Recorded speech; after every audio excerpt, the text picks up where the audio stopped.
What is up, RZ Jones 18 fans, and welcome to the first of many reviews on the channel. We are starting the year strong with the Masters of the Universe Origins He-Man figure.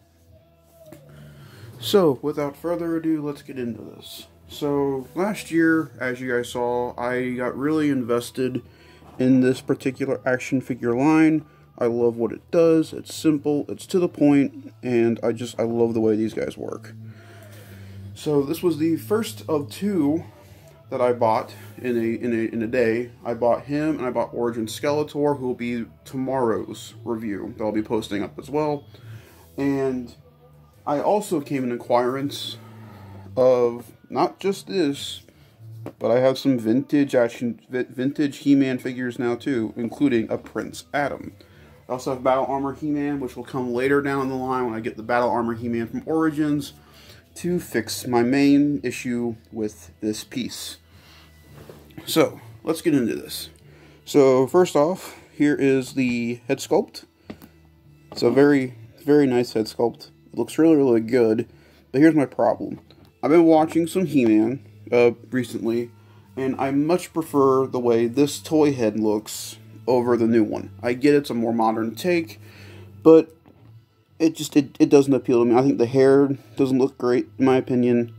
The teeth look really good. I don't like the whited out eyes. I mean, the black out eyes. I think the eyebrows came out looking really nice. This is the base build for every He-Man figure. It's really, it's nicely muscular. You got some shading a little bit here on the figure. It looks really good. They got the orange came out really nice on the gauntlets here and on there. There's his jungle shorts. Yellow trim here around the boots. No real paint here on the boots, but I know the Origins Battle Armor has that. Articulation wise, head is on a ball joint. Can go up, down, left, right, rotate around. Arms can go in and out. You got a bicep rotation. You got a single joint here at the elbow. Rotates here, hinges here on the wrist. Waist rotation. Legs are on a ball hinge like joint. Legs can go forward, back. Rotates here at the knee. Bends here at the knee. Rotates here at the boot. Feet can go up, down, and they do have slight ankle pivot. Accessory wise, let me move that guy, which he will be a review down the line for sure. He-Man comes with his shield, just a gray shield with some red paint going around the side. You get power sword, nice silver here on the power sword.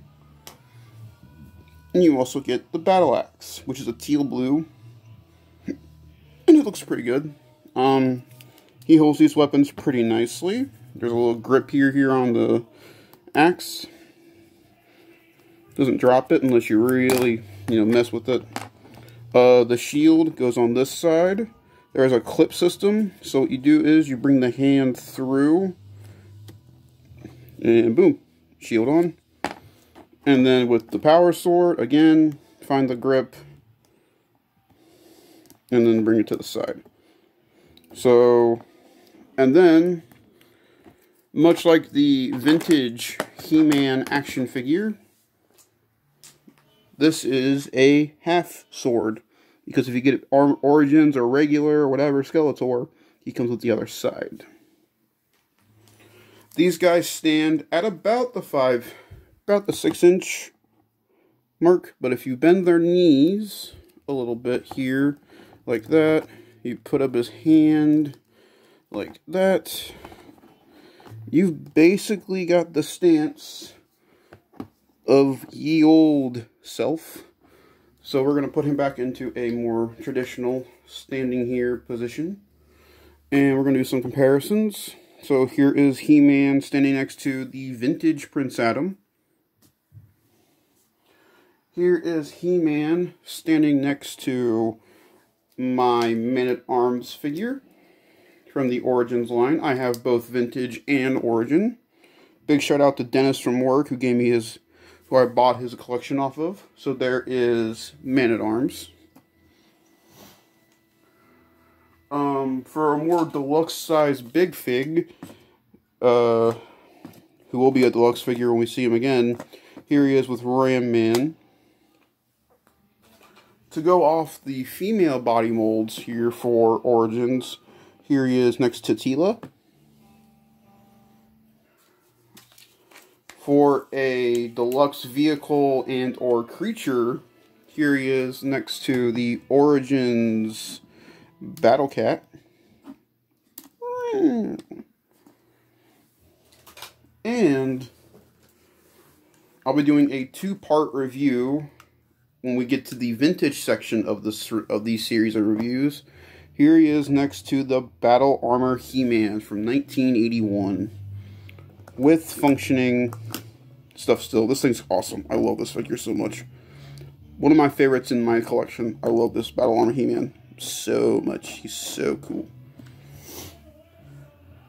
To go for more of the Heroic Warriors, here he is standing next to the not Origins, boy, Stratos isn't even out yet. I mean, he's coming soon, but here he is standing next to the vintage Stratos.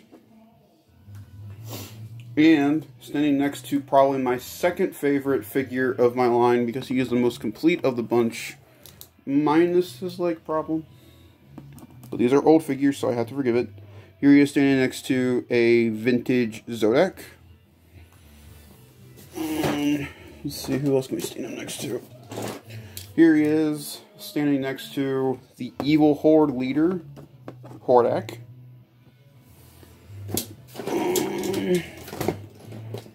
Here he is standing next to, not the Origins version, because it is out, and I am not looking for him anymore, because I have this one.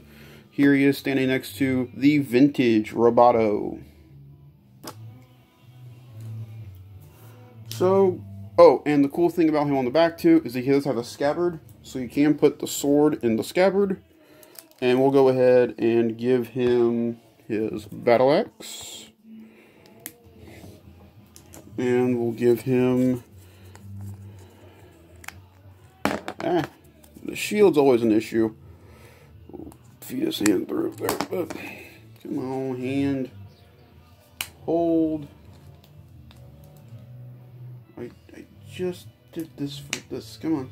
There we go. So we'll have him holding the shield. With the sword on his back. And he's ready for battle.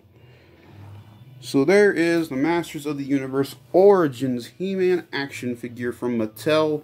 This is the restart of the line for Mattel as well. I have to say, great start off to this line, minus the head sculpt. Some of the articulation's kind of tight. There is a gimmick within this line, but we will get to that a little bit later when it involves that when we get to it, because I am planning on doing some custom figures, and you'll find out how. This is a modular line, much like with classics and any other 6-inch type figures. You can take off the hands, switch out the hands, but unfortunately right now I don't have anything to really justify doing that. When Battle Armor He-Man comes my way, we will talk about the modulation and how that all works. So, in conclusion, we're going to bring back in the Battle Armor He-Man here, the vintage one anyway. This line's awesome. So many cool creatures and characters, and I'm looking forward to reviewing each and every single figure that I own involving Masters of the Universe, including 3 playsets, which are the Snake Pit, Snake Mountain, and Castle Grayskull. All the shoutouts to whoever gave me these will come around when we get to them. I bought all of Wave 1 except the Sky Sled. I have, obviously, the Deluxe Battle Cat. I need the Sky Sled, and that'll complete Wave 1 for me. We will continue on with Masters of the Universe down the line. Thank you guys very much for watching. Make sure to like, rate, subscribe, and see you guys in the next video. We all have the power.